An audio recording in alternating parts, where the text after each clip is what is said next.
You've been doing this job for 7, maybe 8 years. You hit your targets, you ship your projects, your manager trusts you completely. You're the person they call when something needs to get done and it needs to be done right. And nobody above your manager knows who you are. Not because you're not good, not because your work is invisible, but because you're not visible.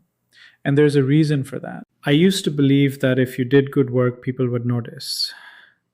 I did good work. I shipped features on time. I managed my team well. I made sure the projects didn't explode. I was reliable. I was solid. And for 9 years, nobody above my immediate manager had any idea how I actually thought. I thought that was normal. I thought that's how it worked. You prove yourself, you wait, eventually someone notices and promotes you. I was waiting, and I was waiting in a system that wasn't designed to notice me while I was waiting. Here's what I didn't understand until much later. When you wait for recognition, you're waiting for something that requires visibility, but visibility requires action, and waiting is the opposite of action. So I was stuck in a paradox I didn't even know I was in. And I think you might be in the same one right now. That's why I wanted to make this video. Let me tell you about Rohit. Rohit's been a software engineering manager for 10 years. He's at a mid market fintech company.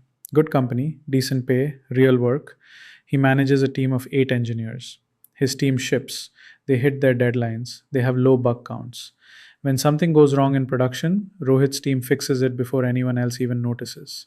His manager calls him the most reliable manager on the platform. Rohit expected to be promoted to director. He'd put in the work, his team was solid, his projects were successful. The math made sense in his head. He didn't get promoted. His manager told him, "You're doing great. We're just not ready to create a director level position yet. Let's revisit in 6 months." 6 months later, they created a director position and they gave it to Priya. Priya is good, Rohit respects her, but her team doesn't have the track record his does. Her projects have higher defect rates, her team hasn't shipped the same caliber of work. So Rohit asked his manager, "Why Priya and not me?" And his manager said something that changed everything. "The three people who make these decisions barely know you." Priya was in the steering committee meeting last month. She presented her roadmap. She talked about her vision. They know how she thinks. That was the moment. For Rohit, that was the moment everything made sense. It wasn't that he wasn't good enough. It wasn't that his work was invisible to his manager.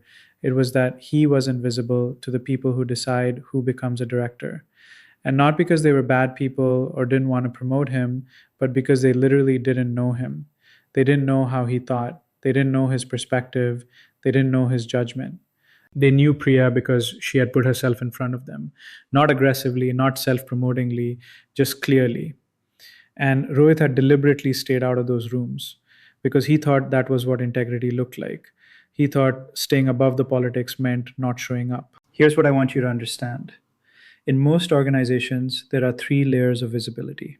Layer one, your direct manager knows your work. They see your output, they can tell you're solid. Layer two, your manager's peers know your work exists, but they don't know you. They might see your projects in a status report. Layer three, the people who decide promotions, opportunities, and where resources go. Usually 3 to 5 people, usually in rooms you're not invited to. Rohit was excellent at layer one, he was invisible at layers two and three. And the system doesn't tell you that. The system tells you do good work, be reliable, good things will happen. What the system actually does is different. People who are visible to the decision makers get promoted. It's not intentional, it's just how human beings work. We promote and trust people we know. We take risks on people who feel familiar. And if you're not familiar to the decision makers, you're invisible to them. Here's the thought you've probably had but never said out loud. I've been working hard, I've been doing everything right, and nobody knows who I am. Or maybe it's I'm competent, but I'm invisible, and I don't know how to change that without feeling like I'm being political. Or I've sacrificed, I've put in the hours, and it's like I'm invisible to the people who decide my future. These aren't character flaws, these aren't failures on your part.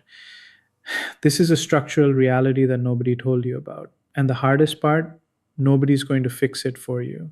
Your manager can't fix it. They're not in those rooms either. Not really. The system can't fix it. It's working exactly as designed. Only you can fix it.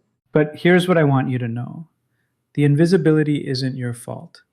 The system wasn't designed with you in mind. There's no personal failing here.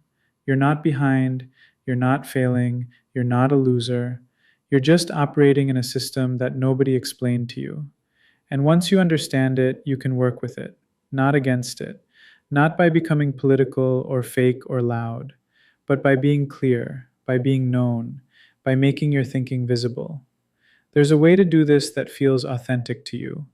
We're going to explore that together. But first, you need to know something. This isn't a personal problem. This is a structural one, and you're not alone in it. Next week, we're going to talk about the second layer of this: the myth that good work speaks for itself. Because that's the belief that keeps Rohit invisible for 9 years, and it's probably keeping you invisible too. So, if you want to understand why your work isn't translating into recognition, why you're not in those rooms where decisions happen, that's next. See you next week.